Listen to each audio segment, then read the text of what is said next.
In this episode, I answer a question from a manual therapist from California on why none of the content I share gives clients any exercises or stretches so they can help fix their injuries. Expect to learn the following. Why do I only target and work with clients in chronic pain? My thoughts on the fix your own injury crowd on the internet. Why showing your clients how to treat their injuries on their own devalues your treatments. What you can show clients to help them in the treatment process. I hope you learned some new insights and enjoy the show. Welcome back to the Soft Tissue Treatment Revolution podcast, where we teach overworked manual therapists a new injury treatment system that eliminates the frustrations of not getting consistent results, allowing them to cut their treatment times by at least 50% and easily double their income. If you're new to the show and you have no idea as to who I am, my name is Dr. Matt Maggio, and I got my degree in chiropractic well over 14 years ago, but have never performed an adjustment in practice and focused my treatments solely on doing quality soft tissue-based work. And I really do believe that the best and safest treatments in the world to help fix injuries and get people out of pain are soft tissue treatments delivered by world-class manual therapists. Thanks for stopping by and checking out the show. So this week's question actually came from a manual therapist in California that I've been mentoring for quite some time now. And they asked me the question. They said, I see other people in his profession and other professions like showing people like exercises and stretches and different things to help treat their own injury. And he's like, should I be doing more of that as well? I want to try to give as much value as possible to any potential client, but I noticed, he said, I noticed in your content, none of it is actually showing people how to treat their own injury or how to go about fixing their problem on their own. And most of my content and everything I share is really just educating them about what the problem is and then showing them how I can be a solution as well. This happens with a lot of people out there, monkey see, monkey do on the internet. And you think, oh, well, so-and-so's doing it, I should do it as well.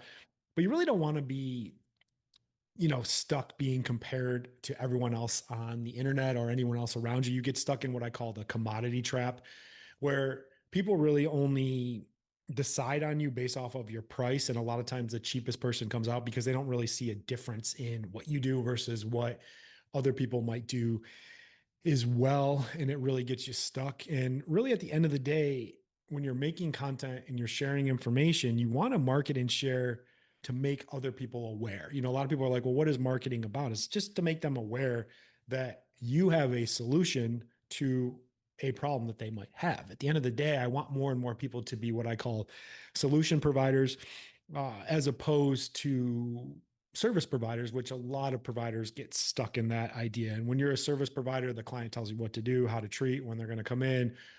They usually give you flack about the pricing and everything. So I want you to really get away from that. And that's what the whole goal of creating the soft tissue revolution is, to help you change that mindset and that focus. Just a quick reminder before I do answer the rest of this, the show is fully pretty much Q&A format now. If you want more of like the technical or the treatment or the diagnostic side of that, I definitely encourage you to follow the YouTube page. That's where I talk more about like treatments and evaluations and stuff like this. I like to use this platform more to talk about like the communication aspects with your clients, educating your clients, marketing, sales, and things like that, because you can have the best treatments in the world, but if your communication and your marketing and sales sucks, it doesn't matter. So that's what I'm using this podcast a lot more now for as well. So why do I only target and work with clients that are in chronic pain? In all honesty, it's a very underserved market that is actually really eager and willing to participate in the process.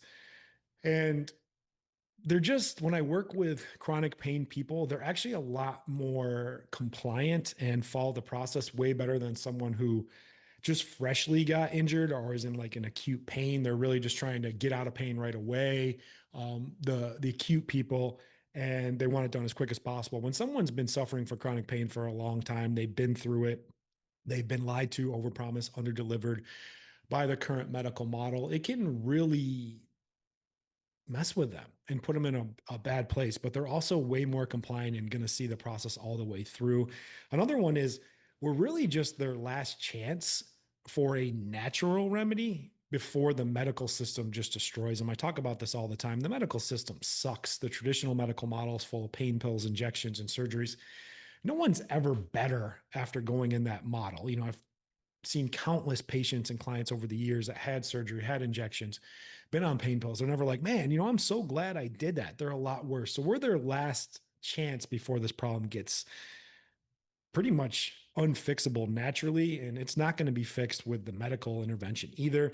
And lastly, it really helps me narrow down my focus exactly what clients I want to target and what clients I want to work with.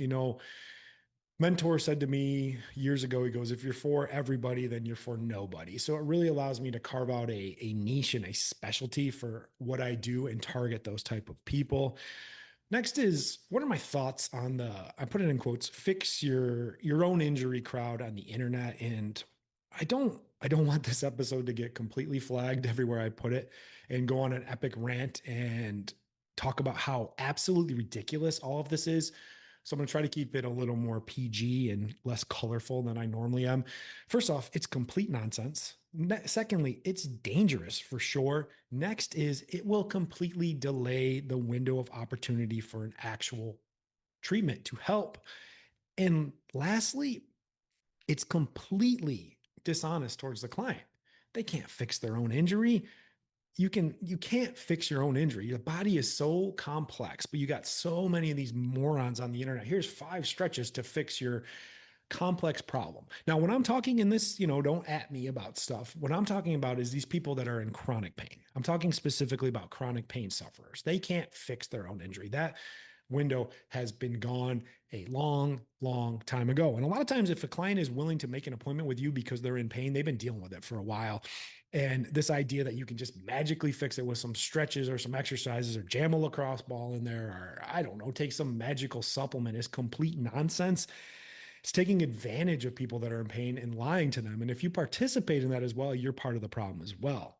Just quick pause from the show to talk about our free training programs.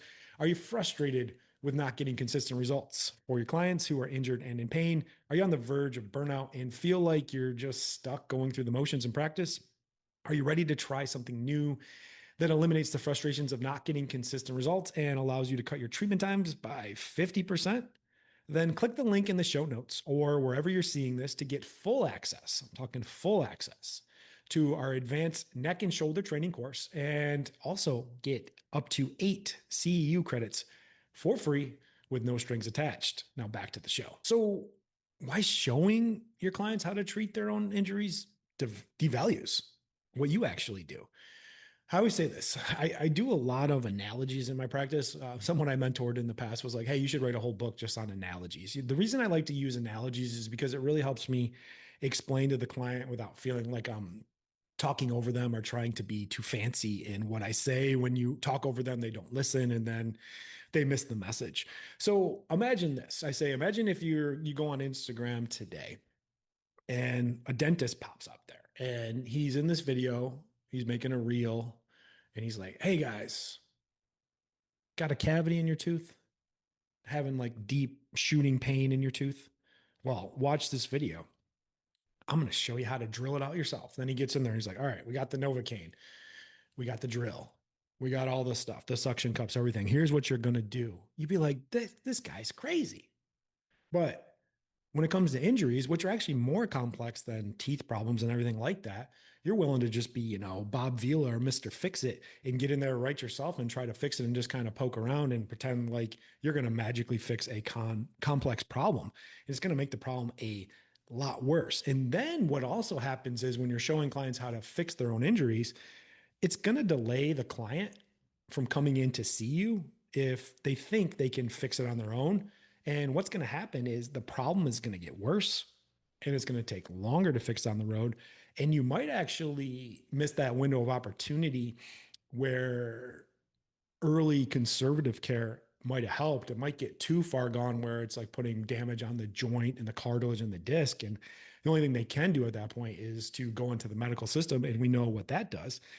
And then lastly is subconsciously, the client isn't going to view you as a solution to the problem. They're just going to be like, oh, okay, they don't really work on these problems. And then they're going to try to go to a more qualified provider.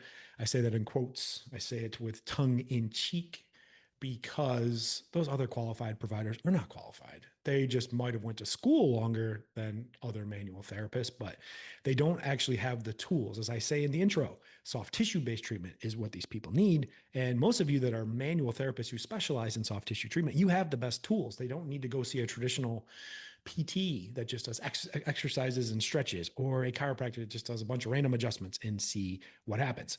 So what do I show my clients to do in order to help in the treatment process?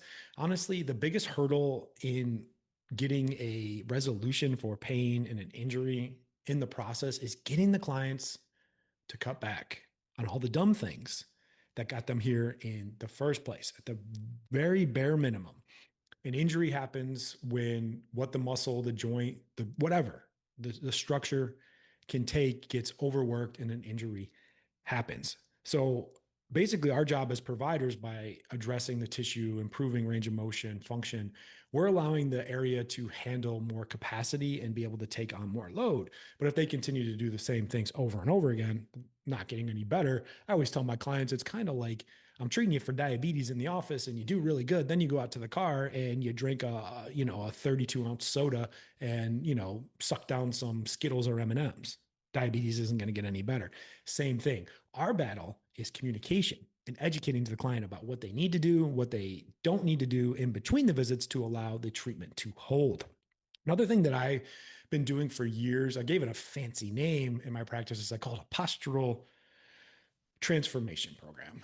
What it does is, we teach people basic things like being a basic human, like drinking water, movement, breathing, postures when you're sitting, postures when you're looking on the phone. Those are a lot of things that they can contribute to help in the treatment process without getting in there and like digging around on stuff when things are sore. I mean, I've seen so much weird and crazy stuff where people like will dig into their abdomen with like some rod and treat their psoas or stick it in their subscap or do something crazy. None of that's going to help. And when the client is in pain and they're doing that, it's really getting down to the root of like educating them about why they're having pain, leaving it alone and doing other things like being a human, drinking water, taking breaks. Don't sit on their phone for 50,000 hours a day watching videos, or get up and move and breathe and do all those things right. Those are things that they can do to help participate in the process as you're getting in there and fixing the other problem.